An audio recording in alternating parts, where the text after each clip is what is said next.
Vote তো দেবোই না, পুরো ঝাঁটা জুতো নিয়ে পিঠে পিঠে দৌড় খাটাবো, ভোট বই দেবো না, ভোট বয়কট করবো।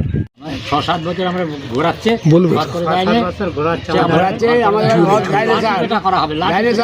লাঠি বেড়া করবে এইবার এলে ভোট দেবো না। আমাদের ঘর করলে আমরা 6-7 বছর ঘোরাচ্ছে স্যার, আমরা ঘর পাই না স্যার, লাঠি বেড়া করবো এলে পড়ি, পুলিশ এলে পড়ি, ঘর চাইতে এলে সব লাঠি এলে পড়ি। আমরা গ্রামবাসী, হ্যাঁ, এবারে ভোট চাইতে এলে ভোট তো দেবোই না, পুরো ঝাঁটা জুতো নিয়ে পিঠে পিঠে দৌড় খাটাবো, ভোট বই দেবো না, ভোট বয়কট করবো। মারা গেছে, বোম্বে কাজে গেছিল, ব্রেন স্ট্রোক হয়ে মারা গেছে। আমার একটা ছেলে একটা মেয়ে, আমি গ্রামে গ্রামে ফ্রি করে খাই। রাস্তায় যখন করে ইট বিচে সোলিং করতে হয়, সেটা না করে ওরা এমনি পচা খড় কোনো রকমের দিয়ে রাস্তা করে দিয়ে গেছে। যদি সরকার কেন আমাদের একটু সাহায্য করে আমরা খুব উপকৃত হব। এবারে যে রাস্তার স্যার যে হাল আছে, আমরা খালি পায়ে হাঁটতে পারি না। 6 বছর ঘরটা পড়ে গেছে, আমি চাষিবুষি মানুষ, আমি খেটে খাই, আমি একদিন না কাজ করলে আমি খেতে পাবো না। আমার বাচ্চা তো ছোটো ছোটো, আমি এই ছেলেমেয়েদের নিয়ে কী কষ্টে আছি। এই টাকা হয়তো তিনবার আবেদন করা হয়েছিল, ঠিক আছে, খালি হবে হবে হবে করে, আর এই 3-4 বছর পুরো জাম হয়ে গেছে। আবার বেশি কিছু বললে পুলিশ প্রশাসন এইসব এই যে প্রতিবাদ করলেই পুলিশ চমকে দেবে, এইচএসসি হাবিব মিডিয়া ও শেখালা টিভি, আমি শেখ হাবিব হয়েছি আপনাদের সঙ্গে। আমি এই মুহূর্তে বসে আছি জাঙ্গিপাড়া থানার অন্তর্গত বাহানা গ্রামে আছি। বাহানা গ্রামের একবারে এই গ্রামবাসীদের বিক্ষোভ, যেমন একদিকে রাস্তার একেবারে কিন্তু বেহাল অবস্থা, এই রাস্তায় কিন্তু পায়ে হেঁটে যাওয়া যাবে না, বর্ষাকালে এই রাস্তা দিয়ে হাঁটতে পারে না। সাইডের এই যে এখন এই সময় রাস্তা দিয়ে হাঁটতে পারে না, সাইড দিয়ে লোক কিন্তু হেঁটে যাচ্ছে। বর্ষাকালে বাচ্চাদের স্কুলে দিতে পারে না, সব কাদা ফাদা লেগে যায়, স্কুল কামাই হয়। এছাড়াও গ্রামে পুকুর আছে পাশাপাশি দুটো, সেই দুটো পুকুরের একেবারে কাটিয়ে পরিষ্কার করার কথা ছিল, করেনি। যেন ড্রেন, যে জল ড্রেন, পানীয় জলের যে ড্রেন, সে ড্রেন পুরো জাম। তাছাড়াও বহু গরিব অসহায় মানুষ আছে, একদিন না খাটলে খেতে পাবে না, রোজ এনে রোজ খায়, তাদের কিন্তু বাড়ি করে দিচ্ছে না। কারো বাড়িতে লাগানো আছে বাঁশ মেকালি দিয়ে ঠেল লেগে দিয়েছে যাতে না পড়ে যায় দেয়াল। তো কেউ আছে কারোর বাড়িতে আছে নিজের বাড়ি ছেড়ে পরের বাড়িতে বসবাস করছে। এই এলাকার গ্রামবাসী বেশ কয়েকশো পরিবার, এরা কিন্তু ঘর পাচ্ছে না, সকলকে কিন্তু আজ কাল হবে করে ঘোরাচ্ছে, ঘর কিন্তু দিচ্ছে না। এনাদের দাবি একটাই, প্রশাসনের কাছে অনুরোধ করছি আমাদের ঘরটা দেওয়া হোক। আমরা বহু কষ্টের মধ্যে বাচ্চা কাচ্চা নিয়ে আসি, কারো স্বামী মারা গেছে, কারো স্বামী নেই, কেউ রোজ এনে রোজ খায়, কেউ রাজমিস্ত্রি কাজ করে, কেউ চাষবাসে কাজ করে, এরকম অভিযোগ আছে বা বলছে। ভিডিওর মধ্যে আবার দেখতে পাবেন যে এই গ্রামের যে সদস্য আছে তাদের ঘরে যদি এই কাজের অভিযোগ বলতে গেলে তারা কি করছে, পুলিশ দিয়ে কাউকে ধমকাচ্ছে, কাউকে চমকাচ্ছে, কেস দেওয়ার নাম করে তাদের ভয় দেখে চুপ করে দিচ্ছি। সেই গ্রামবাসীও ঠিকঠাক সদস্যের সঙ্গে কথা বলতে পারছে না, তারাও আতঙ্কের মধ্যে আছে, কেসের ভয় সবাই খায়। আপনারা ভিডিওটি শেষ পর্যন্ত দেখুন, ব্যাপক শেয়ার করুন, আপনার মূল্যবান মতামত কমেন্ট জানাবেন। আমি তো কথা পাচ্ছি না, আমি তো 2 মিনিট করে খাচ্ছি, আমার বাচ্চা তো ছোটো ছোটো, আমি এই ছেলেমেয়েদের নিয়ে কী কষ্টে আছি। এই ঘর আমি করতে পারছি, আমার ঘরটা করে দিলেও উপকার হয়। কি নাম আপনার? আমার নাম আলেমা। পাচ্ছেন মানে বাড়ির দেয়াল পড়ে যাচ্ছে, বাঁশ দিয়ে আছে, কাঁড়ি দিয়ে আছে, ভেঙে পড়ে যাচ্ছে। এদিকে দেখতে পাচ্ছেন টেরপোল দিয়ে আছে, মানে কোনো রকমে এই ঘরের মধ্যে আছে, হয়তো থাকতে পারছেন না, এই ঘরে অন্য কোথায় হয়তো আছে। কি সমস্যা আপনাদের? আমাদের এই ঘর পড়ে যাচ্ছে, ঘর করতে পারছি না, আমরা গরিব মানুষ, আমাদের অনেকবারই ছবি করে নিয়ে গেছে আর নিয়ে গেছে, কিন্তু টাকা আমাদের আসে না। আমরা এই অবস্থায় আছি, যদি সরকার কেন আমাদের একটু সাহায্য করে আমরা খুব উপকৃত হব, এইটাই আমাদের আবেদন। জমা কার হাতে দিয়েছিলেন? আমাদের ওই বিডিও যে পঞ্চায়েতে যারা সদস্য তাদের হাতে জমা দিয়েছিল। দুয়ারে সরকারও আমরা জমা দিয়েছি, প্রসাদপুর বা ওই যে প্রসাদপুর স্কুলের দুয়ারে সরকার হয়েছিল, ওখানেও আমরা জমা দিয়েছিলাম। কবার জমা দিয়েছেন? তাও 3-4বার হয়ে গেল। 3-4বার জমা দিয়েছেন, ঘরে করে দিচ্ছে না, কি বলছে? হবে হবে হবে হবে হবে বাসে আবার বলছে হবে, তোমাদেরও হবে, এখন হয় না আমাদের। ক বছর ধরে আপনাদের ঘুরাচ্ছে? অনেক দিন। ক বছর হবে আন্দাজ? প্রায় 10 বছর ধরুন। 10 বছর ঘুরাচ্ছে, এখনো পাননি? না। আপনার নাম? রজব আলী খাঁ। কি করেন কাজ? মাঠে চাষবাস করি, সংসারটাই চালাই, ঘর কী করে পেটের ভাতই জোগাড় করতে পারছি না। আমার স্বামী, আমি হচ্ছে বাহানা নিবাসী, আমার স্বামী মারা গেছে, বোম্বে কাজে গেছিলো, ব্রেন স্ট্রোক হয়ে মারা গেছে। আমার একটা ছেলে একটা মেয়ে, আমি গ্রামে গ্রামে ফ্রি করে খাই, আর যা করে আমি ছেলে মেয়েকে নিয়ে সংসারে খাওয়া দাওয়া করাই। আমার দেখার মতন আমার কেউ নেই, আমি যা করি আমি করি, কোনো রকমে আমি পেটটা চালাই। আমার ঘর করার সামর্থ্য নেই, আমি ঘর করতে পারিনি, আমার ঘর ভেঙে আসছে। তা আমি 2-3 বার কাগজ জমা দিয়েছি বাড়ি করার লেগে, আমি কোনো কিছু পাচ্ছি না। খালি বলছে পার্টির লোক যে হ্যাঁ হবে হবে, বাড়ি আসবে, কোনো কিছুতেই পাচ্ছি না। আমি আমার সামর্থ্য থাকলে আমি ঘরটা করবো, তো না হলে আমি কী করে করব? আমাকে তো কোনো সুযোগ সুবিধাও আমি পাচ্ছি না, ভেঙে পড়ে যাচ্ছে। আমি পলিথিন খাটিয়ে আছি, আপনাদের কাছে আবেদন করছি আমার ঘরটা যেন করে দেওয়ার যেন হয়। কি নাম আপনার? আমার নাম হচ্ছে আসমা বেগম। দেখুন স্যার, আমাদের রাস্তার বেহাল অবস্থা। রাস্তায় যখন করে ইট বিচে সোলিং করতে হয়, সেটা না করে ওরা এমনি পচা খড় কোনো রকমের দিয়ে রাস্তা করে দিয়ে গেছে। এবার এই যে রাস্তার স্যার যে হাল আছে, আমরা খালি পায়ে হাঁটতে পারি না, এবং বাই চান্স এখানে কোনো দায় বিপদ হলে যে অ্যাম্বুলেন্স আসবে সেও তো আসতেই পারবে না, উল্টে তাকে রুগীকে ওই বস্তায় করে চাগিয়ে নিয়ে যেতে হবে।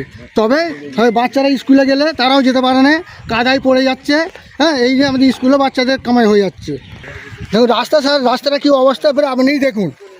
দেখতে পাচ্ছেন রাস্তার একেবারে বেহাল অবস্থা। এমন অবস্থা এখানে কিন্তু কেউ পায়ে হেঁটে যেতে পারবে না, কিন্তু সাইড দিয়ে মানুষ কিন্তু হেঁটে যায়, এমনই অবস্থা দেখতে পাচ্ছেন।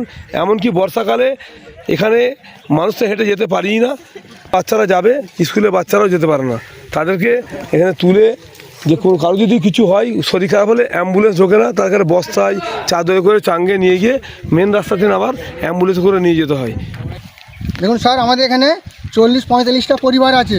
হ্যাঁ, কিন্তু কোনো কিছু করার হয়নি। কিন্তু এবারে কীভাবে কি করলে হয়, এবারে আপনারা সেটা করবেন। সদস্যকে আমরা অনেকবার জানিয়েছি, কোনো কাজ হয়নি। হ্যাঁ, আজ হবে কাল হবে করে করে তারা খালি আমাদেরকে ঘোরাচ্ছে। রাস্তা নামেছে দেখতে পাচ্ছেন, একবারে রাস্তা কিন্তু ভেঙে পুরো নষ্ট হয়ে গেছে রাস্তা।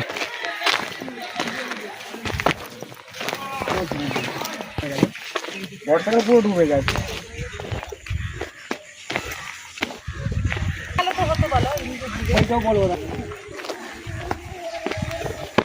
দেখতে পাচ্ছেন রাস্তার একেবারে বেহাল অবস্থা।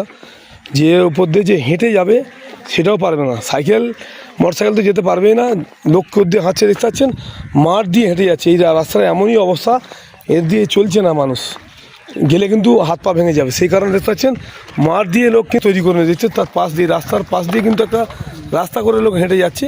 মানে এমন অবস্থা রাস্তার, হেঁটে পর্যন্ত যাওয়া যাবে না।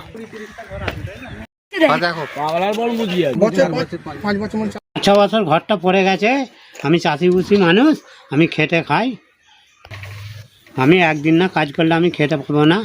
আমি দুয়ারে সরকারে আর বিডিও করেছি, আজ হবে কাল হবে করে আমাকে বিডিও দুয়ারে সরকারে 3-4 বার কাগজ জমা দিয়েছি। আমাদের গ্রামের সদস্য কালো নই, অনেকবার বলেছি, কাল হবে করে আমাকে ঘোরাচ্ছি। এই ঘরে থাকতে পারি না, আমি আমার দাদার ঘরে থাকি, ছেলে পুলে নিয়ে। আপনাদের কাছে অনুরোধ করছি, আমার ঘরটা করে দিলে আমি খুবই হয় আমার ভালো। দেখতে পাচ্ছেন তিরপল কোনো রকমে লাগিয়ে আছে। কতদিন হলো আপনাকে ঘর করে দেয়নি পঞ্চায়েত? বছর হবে স্যার। কবার কাগজপত্র জমা দিয়েছেন? 3 বার দিয়েছি স্যার। আচ্ছা, দিচ্ছে না, কি বলছে? বলছে আমাদের হাত কি আছে, আমাদের হাত কি আছে, বাবুলে না ছাড়লে আমার কি হাত আছে। আপনার নাম কি? আমার নাম আব্দুল জব্বার। বলি কি কাজ করেন? কিছুই করিনি স্যার। স্যার আমি ঘর করতে পারিনি, জোন খাটছি মাঠে ঘরে, এখন আর অক্ষম হয়ে গেছি বলে পারিনি স্যার। হ্যাঁ, এটা আপনারা বিচার করে দিন, কিছু দিলে সাহায্য করলেন আমি খুব ঘরটা করে দিলে? ঘরটা করে দিলেই বললো ভালো হয় স্যার। কি বলছে, কোথায় কাগজ জমা দিয়েছিলেন আপনি?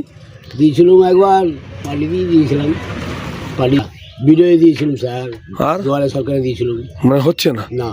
কি বলছে সদস্য, কি বলছে? আমাদের কোনো হাত নেই স্যার, আমাদের কোনো হাত নেই। মেন রাস্তার গায়ে যে ড্রেনে দেখতে পাচ্ছেন, মানে যে স্ল্যাব ছিল, স্ল্যাব কিন্তু ভেঙে পড়ে গেছে।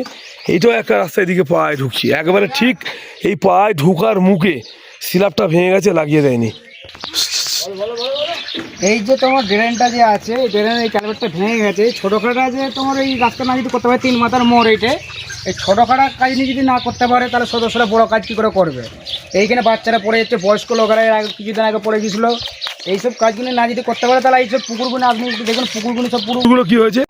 পুকুরগুলো দেখো না পুরো কি অবস্থা আছে, মুজে পড়ে আছে। এই পুকুরটা তোমার 3-4 বছর হয়ে পড়ে আছে এরকম ভাবে। পুকুরগুলো দেখো না পুরো কি অবস্থা আছে, মুজে পড়ে আছে। এই পুকুরটা তোমার 3-4 বছর হয়ে পড়ে আছে এরকম ভাবে, কোনো পরিষ্কার হয়নি।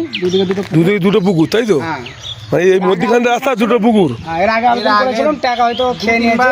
আবেদন করা হয়েছিল, ঠিক আছে, খালি হবে হবে হবে করে, আর এই 3-4 বছর পুরো জাম হয়ে গেছে। আর ওইদিকে 3-4 বছর হয়ে গেল, পানি ক্লিয়ার হচ্ছে না, ওইদিকে ড্রেন ফ্রেন সব জাম হয়ে গেছে।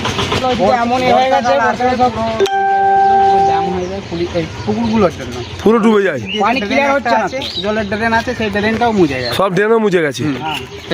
যতবার মানে কথা করা হয় ততবারই বাদ বাকি ওদের ঘরে তো বলে বলে একদম ইয়ে হয়ে গেছি, সদস্য বলো আর যে পঞ্চায়েত আছে, হ্যাঁ, কোনো কাজই করছে না পা। না, আবার বেশি কিছু বললে পুলিশ প্রশাসন এইসব, এই যে প্রতিবাদ করলেই পুলিশ চমকে দেবে, আমরা বলতে পারবো না, করে দেবো, মিথ্যে কমপ্লেন দিয়ে আমাদের থানায় ডেকে দমে দিচ্ছে। এর আগেবারও আমাকে ওরকম করেছিল 2-3 বার। বেশি কিছু বললে থানাকে দিয়ে দেখিয়ে ধমকে চমকে আবার চুপ করে দিচ্ছি, করছে তো কেস দিয়ে ধমকি দিচ্ছে। এই রাস্তাটা আমাদের গ্রামের রাস্তা, ঠিক আছে, এটা আপনার 500-600 ফুট রাস্তা আছে। তো কিছুদিন আগে যে আপনাদের ওই যে আপনার কি বলে ওটা, সরকার থেকে যে 10 লক্ষ টাকা করে এক একটা বুথে বুথে যে টাকা দিচ্ছে, ওই টাকা থেকে আমাদের গ্রামে কাজ করাতে এসেছিল 40 ফুট, 500-600 ফুট রাস্তার মধ্যে 40 ফুট কাজ করাতে এসেছিল। আমাদের পর আমাদের সমাধান, ওটার নাম গ্রামবাসী মিলে কাজটা করতে দিনই ওনাদেরকে বলে দিচ্ছি যে আমাদের যদি পুরো রাস্তাটা এই 500-600 ফুট যে রাস্তাটা আছে, এই রাস্তাটা যদি পুরো হয় তবেই করো, না হচ্ছে তো করুন। 40 ফুট করে 40 ফুট করে ওরা চলে যাবার ধান্দা করেছিল, ঠিক আছে। আমাদের পাড়া আমাদের সমাধান, প্রত্যেকটা বুথে আপনাদের 10 লক্ষ টাকা করে আসছে। তো আমাদের এই গ্রামে তো 1 টাকারও কাজ করতে দেখিনি। এই কিছুদিন আগে এসেছিল, এসে আমাদের 500-600 ফুট রাস্তার মধ্যে 40 ফুট রাস্তা করে দিচ্ছে, বাদ বাকি টাকাটা খেয়ে নেওয়ার ধান্দা। এই আপনার 40 ফুট রাস্তা করতে দিনই আমরা ওদেরকে বাড়ি পাঠিয়ে দিয়েছি। বলো, গ্রামবাসী মিলে আমরা সবাই এই রাস্তাটা বন্ধ করে দিয়েছি। করলে পুরো করতে হবে, নাহলে এটুকু করতে দেবে না। যে রাস্তাটা আছে পুরো হবে, নাহলে এটুকু হবে না, না হলে কিছু হবে না। আমরা 40 ফুট রাস্তা করতে দিনই। আর এই যে রাস্তার পাশেই দেখুন ড্রেনটা ক্লিয়ার না, এই ড্রেনটা ক্লিয়ার না। এদেরকে তো 3-4 বছর ধরে আমরা কাগজ জমা দিয়ে দিয়ে পুরো শেষ, ঠিক আছে। ওই লক্ষ্য লাগিয়ে গ্রামবাসী মিলে, এটা গ্রামবাসীর পানির বেরোনির রাস্তা, জলের বেরোনির রাস্তা। এই যে রুটটা দেখতে পাচ্ছেন, এই রুটটা হচ্ছে জগৎবল্লভপুর উদয়নারায়ণপুর রোডটা দেখতে পাচ্ছেন একেবারে বেহাল অবস্থায়। দিকটা হচ্ছে আপনার উদয়নারায়ণপুর, ওইদিকটা হচ্ছে জগৎবল্লভপুর, এদিকটা জগৎবল্লভপুর, ওইদিকটা হচ্ছে উদয়নারায়ণপুর। রাস্তা দেখতে পাচ্ছেন একেবারে বেহাল অবস্থা, রাস্তার একেবারে কিন্তু বেহাল অবস্থা দেখতে পাচ্ছেন আপনারা। এটা হচ্ছে জাঙ্গিপাড়া থানার অন্তর্গত হচ্ছে বাহানার আগে কিন্তু এই যে রাস্তাটা যাচ্ছে, এই রাস্তা যাচ্ছে আপনার জগৎবল্লভপুর। রাস্তার একেবারে দেখতে পাচ্ছেন বেহাল অবস্থা, গাড়ি ঠিক যেতে পারে না। এটা হচ্ছে আপনার যাচ্ছে উদয়নারায়ণপুর, ঠিক একই অবস্থা রাস্তা দেখতে পাচ্ছেন আপনারা। একেবারে রাস্তা দেখতে পাচ্ছেন একেবারে 3 থেকে 4 বছর হলে রাস্তার ঠিক এই অবস্থা, কিন্তু কাজ করছে না মোটেই। জগৎবল্লভপুর এদিকটা হচ্ছে উদয়নারায়ণপুর এই রাস্তা।